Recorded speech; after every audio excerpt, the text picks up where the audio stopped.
everyone, and welcome to the Mother Daughter Empower Show. I'm so excited today. We have Kamla Devi Sharma that's with us, and she's a professional life coach, business consultant, and she specializes in mindset and personal development strategy. I love that. She helps moms manage to balance their lives and to thrive.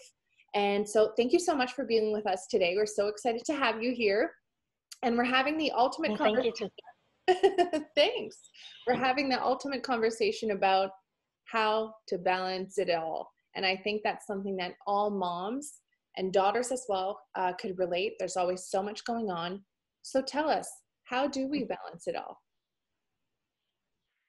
Okay, so Tara, something that's super important to recognize is that as a mom and as a working professional, we play different roles and we have a different voice in each role. So to be able to balance our working life at home, we need to first understand and analyze what is happening in our home.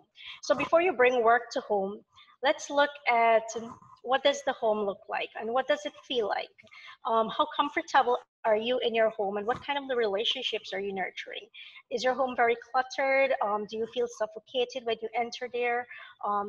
Is it like a pressure cooker where there's so much that is boiling up and people are always being triggered and the kids are fuming at all times? What is really happening at home? And where do you feel you are contributing to what is happening at home? Because, you know, as a mom, you shoulder a lot of responsibility when it comes to balance in the home and out of home, when it comes to balance in your teen's life as well. And many times we use our working life to cushion that pressure of what's happening at home. So now that you're going to bring work to home, you're kind of doubling the pressure if you're not fully aware of who you are and what is happening in the environment. So my number one tip is to analyze what exactly is happening in the home and what are you doing to contribute to it. And to get this process going, I first advise our moms to start with your physical environment. Let's prepare the environment a bit because you're bringing something new to home, something that you are always doing, but you're doing it outside of home. So now that you're bringing it to the home, let's create space for it in the home. Let's shift the energy a bit in the home. Do some decluttering, do some cleaning, light some incense, open your windows, get a little clearer on the vision, what is taking place in the house, what you want to change there. You know, clean your front step, clean your front door. All of these things shift your energy.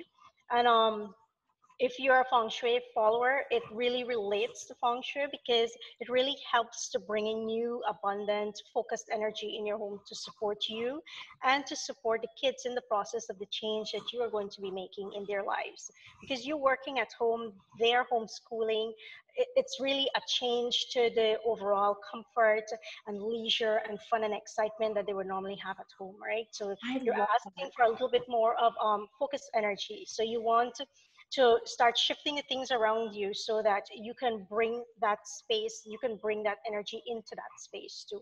So start with the physical environment because this really helps you to start shifting and coming back home to yourself. And this is where the ideal balance is. Being able to balance your thoughts, being able to balance your emotions, being able to balance who you are in the process of dealing with everyone and everything around you. Now, secondly, I advise our moms to do some introspection. Come back home to yourself and let's see what is happening with you as an individual. What are your strengths? What are your weaknesses? Who do you become in every role that you're playing? And why this is important is because when we are being a mom, we operate at a level of expectation and we are hoping that the kids understand what we mean when we say something. Now, not all times the kids will understand what you're saying and they're going to do everything opposite of what you expect them to do, and that's going to trigger your anger. It's going to trigger some of your fears. It's going to trigger some sadness even. So who do you become in that process? And how well are you managing yourself as you're managing the kids? Because that voice that you use with them at home will impact the voice that you use when you're dealing with your work emails or when you're answering that work call. Because if you're very heated and frustrated in the moment, that is the kind of reasoning you will have when you're engaging in a challenge in the office. You don't want to have that voice, you don't want to have that mindset that you're nurturing at home in the office or when you're dealing with office work, right? Yeah. So it's really important that you spend a little bit of time, not even an hour, just spend like 30 minutes or even 20 minutes just to come home to yourself, try to understand what really is happening, who am I at home, and who do I want to be at home to facilitate a very productive and successful work week and a very productive and successful relationship with my children as I bring something new into my home. Because it's really a new habit that you're now bringing home, and you're expecting them to now have a new habit too, to be able to facilitate you and to support you as you work from home. So you really want to look at that and spend those few minutes to really dive deep within and to be able to communicate it in such a way that you're not creating too much of a power distance between yourself and your teen. You're not using it in a way to disempower them. You're not trying to impose your expectations on them without them really understanding the why in the process. So when you really get clear on you, when you really get clear on your strengths, your weaknesses, when you look at your roles, the kind of voice that you want to have in each role, when you really um, when you really try to balance your thoughts, your emotions, when you look at your triggers in particular, like what is it about your teens that are triggering your anger? What is it that really triggers your frustration, your sadness? What is it that triggers your fears? When you look at your negative emotions, when you look at the triggers of them, that only then can you really deliberately change them and create a changed reaction as you're constantly exposed to them and you're constantly in engagement with them, because now you have more contact with them, and with more contact comes more friction, because it is with this more contact that you're really getting a better understanding of who your teens are. You're getting a better understanding of their mindset, of their way of thinking and behaving and how they're reacting. You're getting a better understanding of their habits. And with that understanding, if you also do not understand that you are creating their programming, then they're always going to be triggering that negative emotion within you. So you have to be more in control of yourself as a mom to be able to inspire that change you want to create in your teens and in your home environment. I speak a lot about a home because remember, you're bringing something new into your home. It's not like you're taking your home into the office. You're bringing your office into your home. Right. So you really need to have, yes, you need to have that balance at home. You need to have that balance in your relationships and in the environment in home. And you need to personally feel that balance as an individual. So you have to do the introspection. I always advise my moms, and I know many of them run away from it.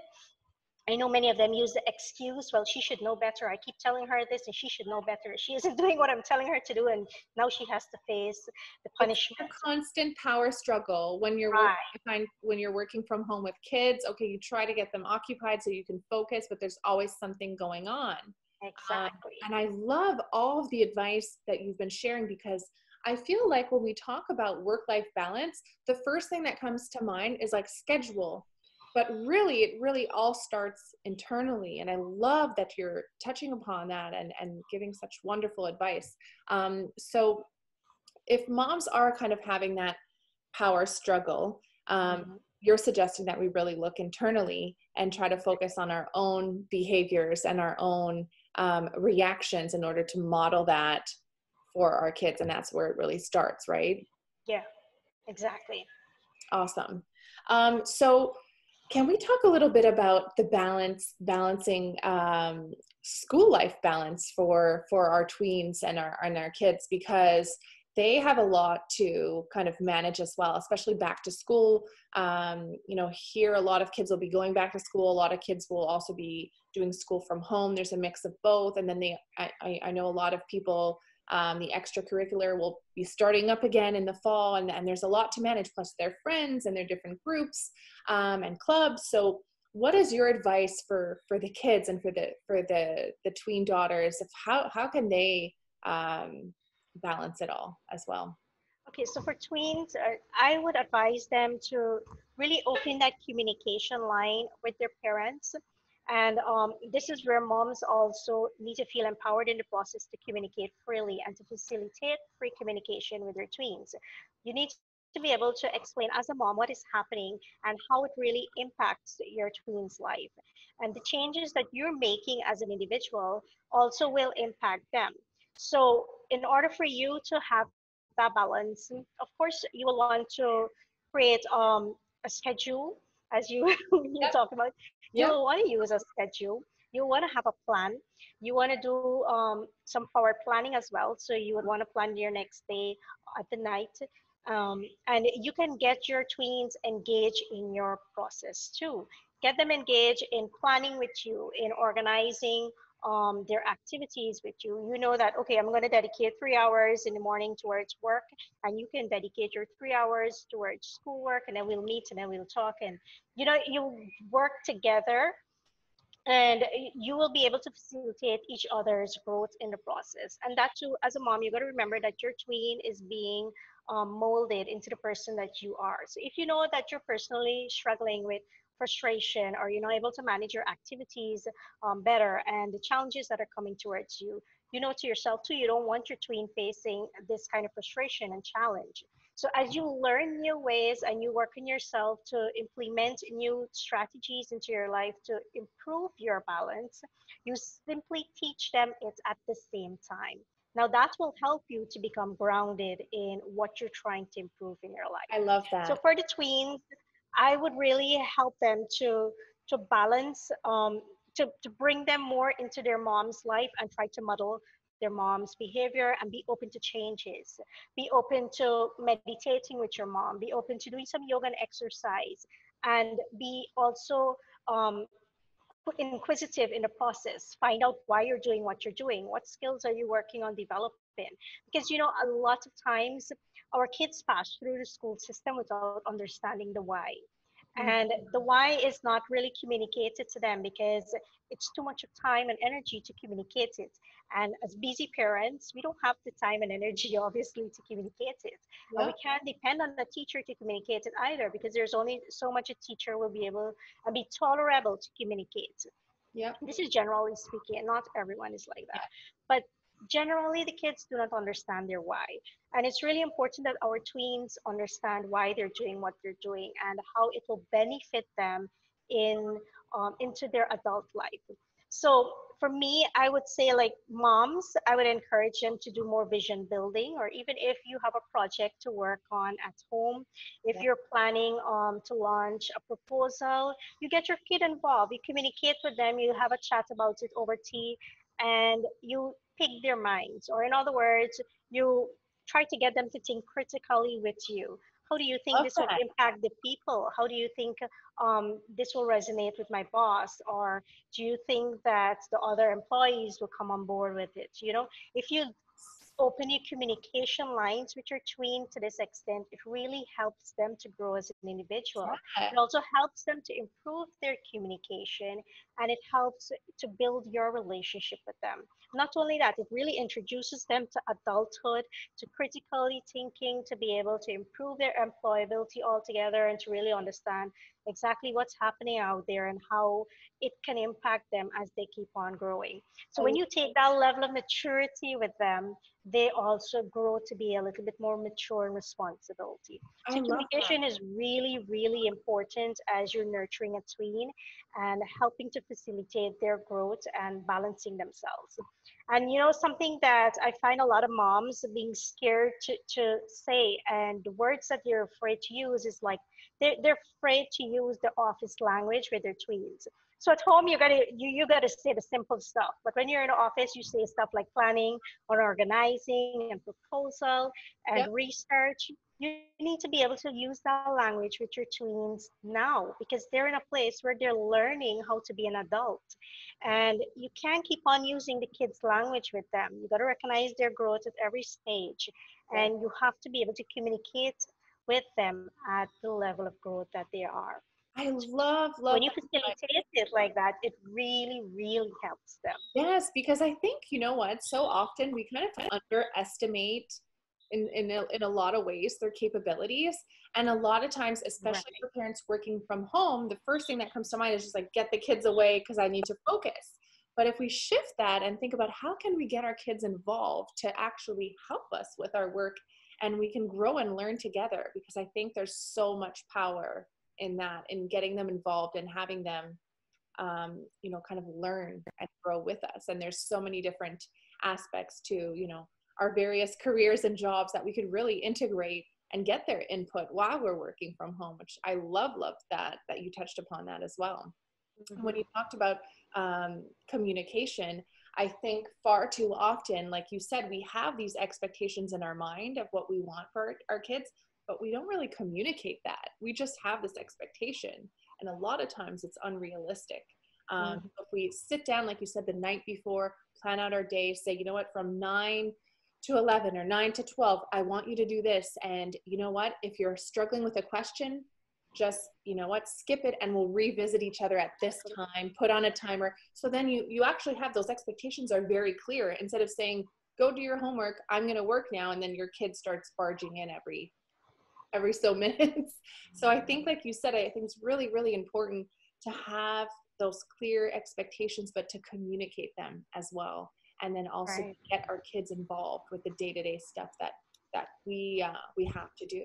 And I think Mother Daughter Empower, we're really trying to promote that. It's really, again, to get your daughters involved and to connect, communicate. And at the same time, you're creating memories. No matter what you do together, even if it's work, you are creating those Exactly. memories as well. Yeah. Yeah. Yeah. I totally agree with you because something that I find a lot of moms struggle with is being able to lower because they know the mistakes that their tweens can make. Mhm. Um, they know how they can get carried away with the boys and the internet and how they can be fooled and they can walk down the path of failure. Like these expectations are there, but they just don't know how to manage those negative thoughts and to bring it out in such a way that really empowers their kids. And Mhm. this is where the communication gap is huge because oftentimes you communicate out of frustration. You communicate the anger and you're wounding your tween. And you're not even realizing that you're wounding them until they spend some time with themselves and your thoughts are just constantly playing in their minds and making them tearful and they're just breaking themselves down mentally and emotionally and you're not even aware that that's what's happening. I know Mhm. too, I had situations where some moms knew that they would have wounded their tweens, but they just didn't know how to come out and say, I'm sorry, or let's talk this through. And I didn't mean to say it that way, but it was really, or acknowledging their anger or acknowledging the frustration. They just don't know how to communicate it. And because they choose not to communicate it, it really distances their tweens from them because then as a critical thinker in a very modern society, your tween is going to say you're not mature enough. You're a coward. You're not ready to take the responsibility for what you say and do. And eventually, they pick up the habit of that too. That's what they become in their adulthood. And that's what they continue to pass on to the generations. So, really and truly, I mean, it sounds like a lot of pressure on a mom, but you got to take responsibility of it. And you got to be the one to say, I'm accountable for my words, I'm accountable for my actions, and I want to make a change now because I want to see the growth in my generations to come. I don't want to see this manifesting all over again in 20 years from now, for example. And to acknowledge that, I mean, we're not perfect. Exactly. And when we do make mistakes, being able to communicate that we'll try better and do better is really important as well. And I loved, you know what, as parents, so far too often we're reactive than being proactive. So really trying to take a step back, and communication is key. I mean, if we can be proactive and really communicate our expectations and have that conversation about our children's expectations as well and what they want to accomplish, I think is so important. Oh, wow. You're just a wealth of knowledge. This has been such a wonderful conversation. Thank you so much for sharing everything that you did today. I'm sure that a lot of moms and their daughters will be able to relate and take your advice and hopefully implement it into their daily routines as well. For those who would like to reach you, how can they find you? Okay, those persons who would like to connect with me and to work on their balance can reach me at info@revive.coach. That's my email, info@revive.coach. My website is revive.coach. No www, it's just revive.coach. And from there, there's actually a free assessment on the website that can help you to really analyze where you sit in the balance of your life and where do you currently feel imbalance. Wonderful. That really gives you an idea of the story that you're telling yourself, the story that your subconscious mind believes, and that is playing out in your life every day. So when you take that assessment, you get a better understanding of what's happening in your internal world and how balanced you are internally. I love that. That's awesome. So the moms that are watching will have the opportunity to go onto your website and fill that out and kind of see where they stand right now, which is a great tool to have. Well, thank you so much again, Carmela, for being with us today. No problem. Appreciate all your advice. And for those who want to reach her, we will put her information, we will tag her information onto this interview as well. So thanks again and have a wonderful day. Okay, take care. Bye-bye.